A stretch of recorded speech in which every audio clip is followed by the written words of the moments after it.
One, and once again, thank you to Shanaz and Toshpro for this great occasion.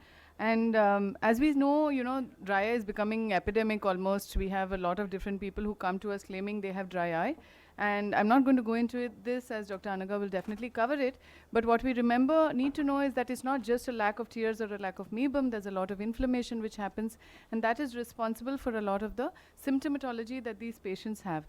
And unless we treat it as a whole, we're not going to give these patients a chronic or a sustained relief from their symptoms. They're going to keep coming back.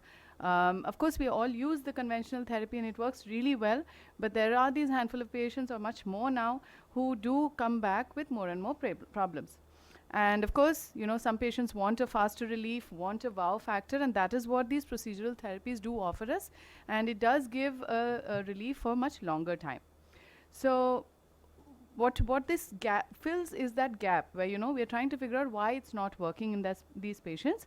And again, just to highlight, so we're talking about the iLight today, which is the intense pulse light therapy. It has two different parts to it. One is the optimal power energy, which is xenon light therapy of 5 pulses, and the low light therapy. So now there are a lot of publications which have come out about how it works, and a lot of very interesting mechanisms, which I'm sure you can go back. But what I'd like to highlight is not just about the secretions that are blocked there. It also, helps with removing the telangiectatic vessels and a lot of the inflammatory cells that are there. So that is the presumed mechanism of action. And a lot of these patients, even if you see that the glands have, some of them are still blocked, they still feel much better. And our work is across, checking their clinical parameters, their diagnostic parameters, and of course their molecular levels, because that would answer as to how they're feeling better and why it's giving such a long-term sustained relief. And of course, we do check it, both the evaporative dry eye, the T-BUD, the OSDI, and the mebography to see how they're doing. So we have followed these patients and correlated their pre and post factors, and the most important I've highlighted there. And if you can see that, symptomatically, they are so much better. More than 90% of these patients feel so much better. So when we've done extensive work on dry eye in general, and we found that there are a lot of inflammatory markers, which pro-inflammatory markers, which get increased in patients who have dry eye, irrespective of what kind of dry eye they have. And to add to that, a lot of these markers also have a nociceptive potential, which means it increases pain. So even if they don't have so much of signs, they have a lot of symptoms. And that is a known fact, that there can be an asymmetry between the symptoms and the signs. And that's where I think many of these procedural therapies do help. So just to highlight, so obviously the ocular surface clinical parameters did improve. But what I'm here to talk about is how it helped with the molecular factors. And we're doing a very interesting kind of a test on them to see how their immune cells, that is the neutrophils, the T cells, how it's changing. And you can see that we do know that it has a large bearing, on how our ocular surface inflammation works. And across the border, there was a reduction in all the inflammation-associated cells and cell subsets.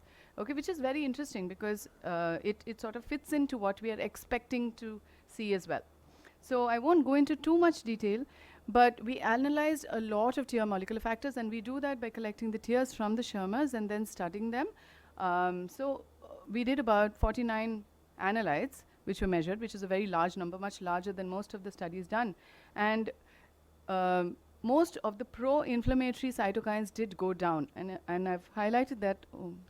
It's cut off, but the pro-inflammatory cytokines did go down, and the anti-inflammatory cytokines, which are protective, that proportion increased.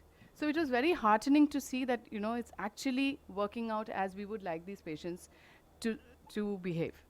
Okay, again, growth factors. Basically, it's very important thing what Sharon is trying to say is that even though your patients don't have classic signs of dry eye, the patients get better. And many times we claim that these people are getting better because of placebo. We have discussed this many times. People say we are just getting better because you're doing a light-based therapy. It is not placebo at all. There is a huge component of molecular picture out there, and that is for all the iLight users. It is not placebo. Yeah. And another very interesting point, very quickly, is that we know there's a lot of pain which is associated, nociceptive pain which is there in many of these patients.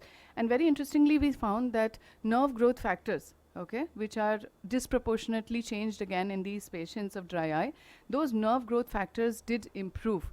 Okay, and that could be another reason why, you know, the nerves which were otherwise very excited or stimulated, they are improving, and that is why these patients are symptomatically better.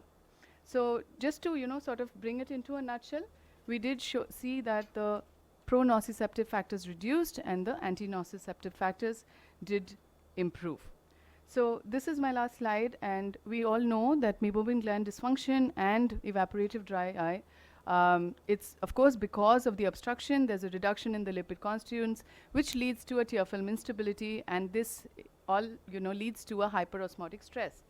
And how this helps any therapeutic procedure is that, of course, it helps in, you know, opening up the glands, reducing the inspissated secretions, but also removing the ocular desiccated cells and reducing the inflammatory cytokines. So overall, it improves the ocular surface and makes our patient more comfortable. Thank you. So Sharon, one question. So it's not a placebo.